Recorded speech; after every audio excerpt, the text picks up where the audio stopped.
Okay, my name is Bobby Vaught. Don't forget to hit the subscribe button if you're so inclined. There's also a series that I did, Everything You Need to Know to Understand Investing. I'm up to 18 lessons now. Uh, I'll put a and more to come at some point when I get around to it. I'll put a link to lesson one in the description below, and then each lesson has a link to the next one. So lesson one has a link to lesson two, which has a link to lesson three, and so on and so forth. Make them all real easy to find. Heavy focus on the stock market, although covered a lot of other territory as well. This presentation is not about that, however. I also do a lot of political, and the other side of this channel, I also do a lot of political, social, economics, commentary, that kind of thing, whatever the issues of the day are, which in fact is today. I'm going to turn the camera around here, and I want you to we're going to listen to something that I came across on my Facebook feed.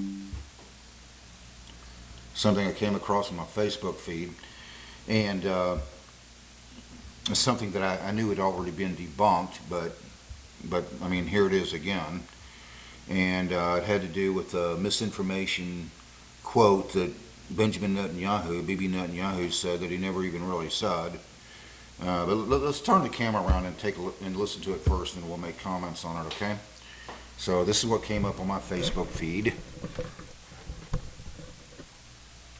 Word verbatim from the Jerusalem Post by Benjamin Netanyahu in 1990. If we get caught, they will just replace us with a person from the same cloth. So it doesn't matter what you do. America is a golden calf, and we will suck it dry, chop it up, and sell it off piece by piece until there is nothing left but the world's biggest welfare state that we create and control. Why? Because it's God's will. And America is big enough to take the hit, so we can do it again and again and again. This is what we do to the countries that we hate. We destroy them very slowly, but we make them suffer for refusing to be our slaves. And this is who our government is saying is our greatest ally. Yeah, I'm just saying, like, are you okay being a cash cow? Are you okay just being a resource for another country? Are you okay with being used as a tool? That's exactly what Benjamin think you are. And for anybody who can read this or hear this and say, hey, no, that's not the case. You're blind, you're deaf and dumb. Okay, so that's the entire presentation. I didn't want to cut him off. That was all. That was the entire presentation that he wanted to make. So we heard the entire presentation, making sure nothing's taken out of context here or anything like that. And so in any event, let's dig into something here. The topic for today. So I came across that video on social media, Facebook to be specific. And showed you what someone posted, and let's make some comments on that video. Okay, so I looked it up. It took me less than a minute. I'd already knew that it had been debunked because I'd seen it before, but sometimes you have to look something up just so you can say you did it. Okay, so I did, and here it is. Nope. Okay. Based on the evidence, there is no verified record of Israeli Prime Minister Benjamin Netanyahu saying, if we get caught, they will just replace us. The phrase is part of a widely circulated anti-Semitic quote attributed to Netanyahu, which fact-checkers and news organizations have found no evidence for. The quote in question, the one you just heard, the full quote, fake quote often circulated is, if we get caught, they will just replace us with persons of the same cloth. So it doesn't matter what you do. America is a golden calf, and we'll suck it dry, chop it up, and sell it off piece by piece until there is nothing left but the world's biggest welfare state, etc., etc., etc. The quote you just heard, falsely attributed to Benjamin Netanyahu. Origin: the quote has been debunked as a fabrication, with experts noting it does not appear in any legitimate news archives or recordings, and it first appeared on known anti-Semitic publications. Okay, all right, so let's just examine a few things here.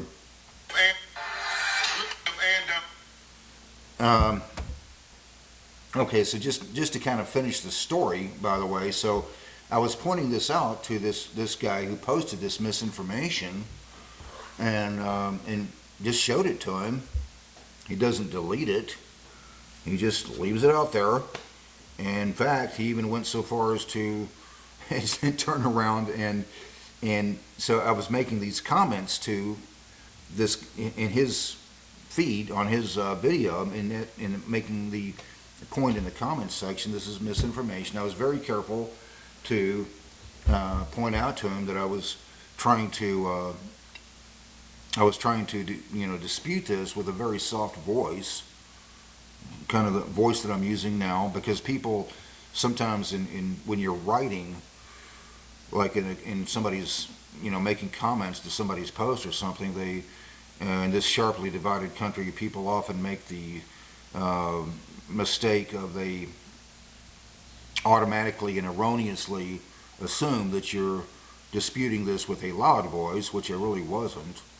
But the point I was making this point to him, and he just does it again. He responded to my comment, he said, well, what about this? Okay, so I looked that up too, and that I'm referring to was another false information.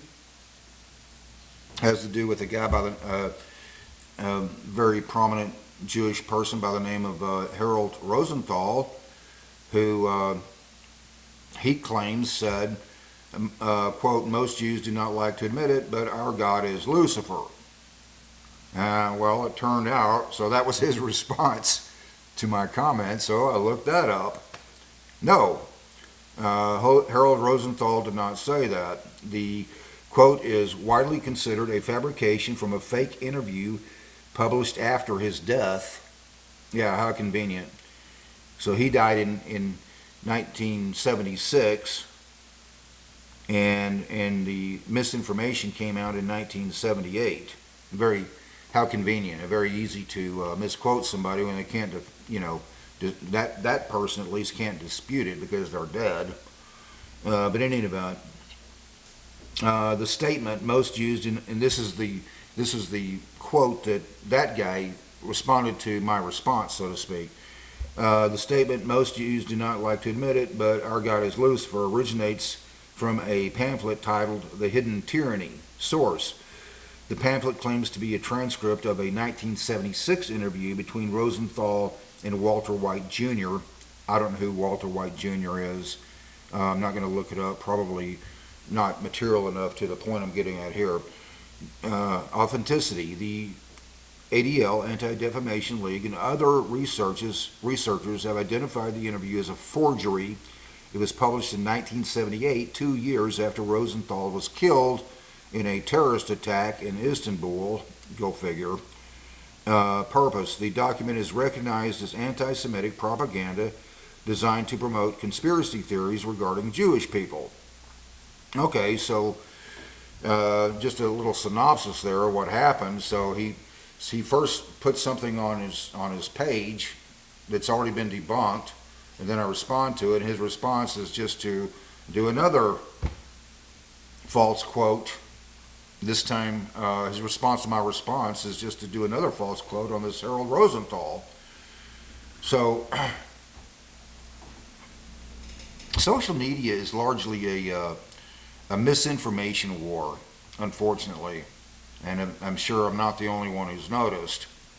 And just being real fair about it, it comes from both sides of the aisle, so to speak. For anyone listening to this presentation here that I'm making, I understand I'm not accusing you, okay? But I am saying misinformation comes from your side, not just the other guys. Whatever your side is. And no one should kid themselves about that. It does. But being fair, I mean, that if you see somebody posting misinformation who's on your side, that doesn't make you wrong in your views. It merely means people on your side, if anything, put out some misinformation, and it runs rampant. I mean, but that doesn't make you wrong, just on your views, logically. It just means that somebody on your side put out some misinformation. Okay, so you correct it and you move on. But the point I was getting towards here is, why is that? Why does this really happen? And we're really getting to the heart of what I wanted to speak to today. The answer to why this happens, why this has largely become a misinformation war, this world? The answer is just because the world has people in it. And that's the reason. And just thinking this through, this high-tech information age that we live in today, it couldn't have created this thing where people merely believe what they desire to be true and then disseminate it. No. Being in this information age, this high-tech information age, only highlights the problem that always existed.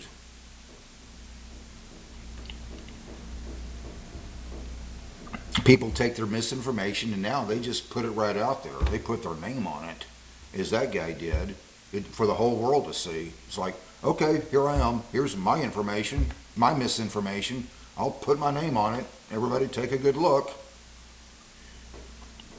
But I mean, of course, if you could, people find what they're looking for. If you were looking for an opinion to support your predetermined conclusions, I mean, this guy, he's just going to keep going as far as he has to until he finds a Jewish person who said something negative about Jewish people, or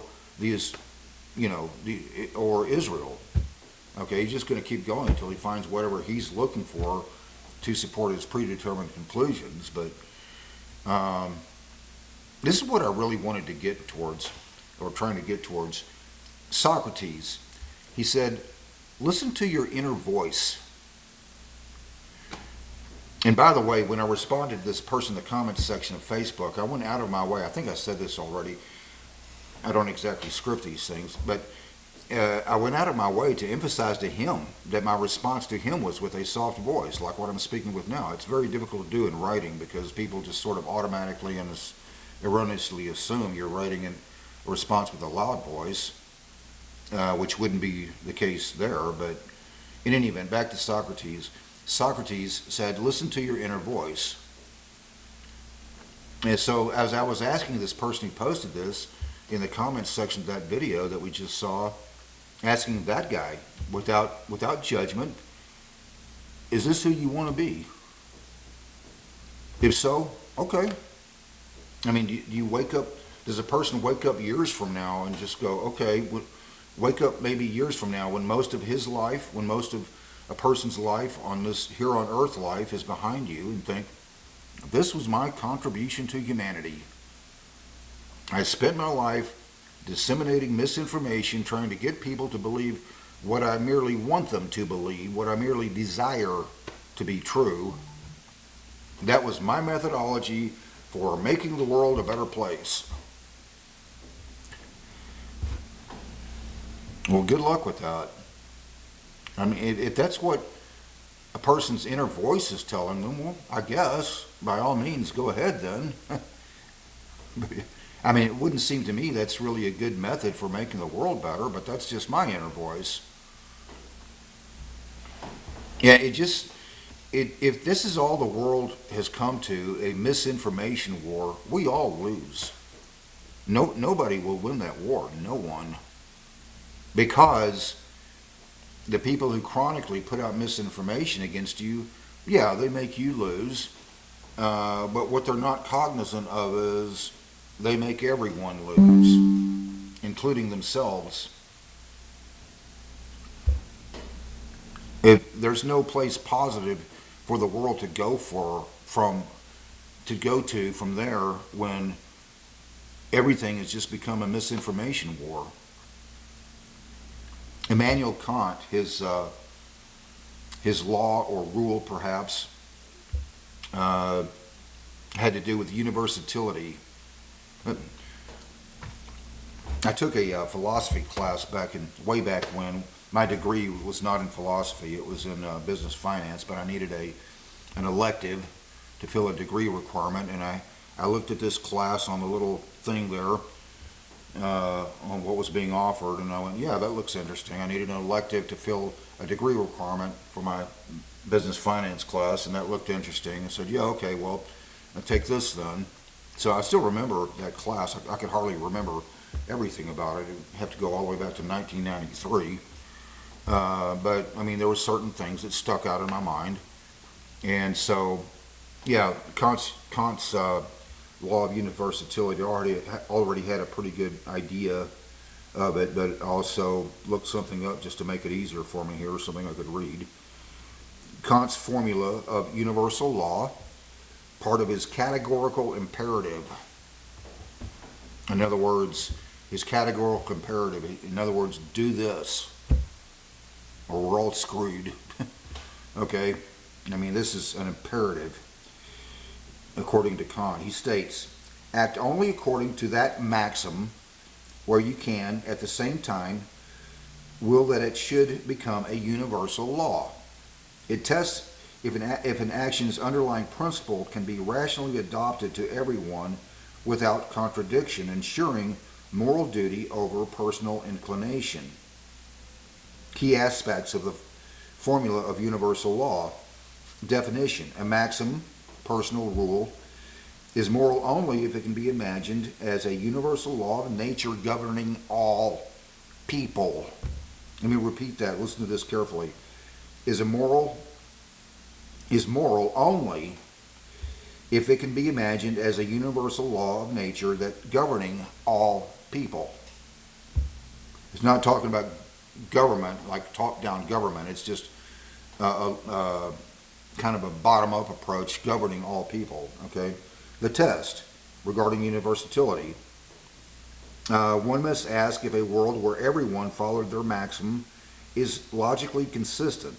If not, and ironically the example that it gives here, if everyone lied, trust would vanish. Making the lie pointless, the action is immoral. Okay? So, essentially, what I got out of that, I remember thinking that in class, 1993, so it'd be 33? Yeah, 33 years ago now. Essentially, what I remember sitting there in class and listening to this professor explain this, and it had dawned on me essentially the same thing your mother told you when you were 7 years old. I mean, you know, people are not born good. We're born having to be taught, right?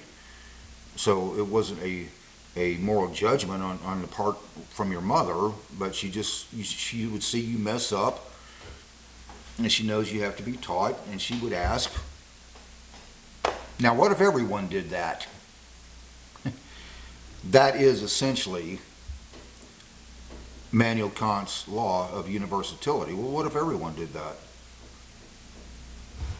Well, if this world has just come down to a war of misinformation, there's no positive place for the world to go from there when all discourse just becomes, oh, let's see who can be better at getting people to believe what we merely desire to be true. What positive place do we take the world from there? Well, no one wins when discourse just chronically and widespread becomes a misinformation war. I had a conversation about this talking to my fiancée Elena in Ukraine. I was kind of just explaining my outlook on the world, but Elena and I, we WhatsApp chat every day, a lot, and Skype video chat once a week, and I was explaining my outlook on the world. Well, the world is messed up. It always will be messed up until some higher authority, higher than us mere humans, decides to step in and fix it. So what do you do in the meantime? Well, you listen to your inner voice and be true. And that's how you let your light shine. You stay active in this world, but in the meantime, and while you're doing that, prepare to die and move on to the next life. I don't know how to fix this world, and neither do you. Or you would have done it already. So what do you and I do? Well, you listen to your inner voice, and we should be constantly reflecting and thinking and looking deep inside of ourselves and asking, who do you really want to be?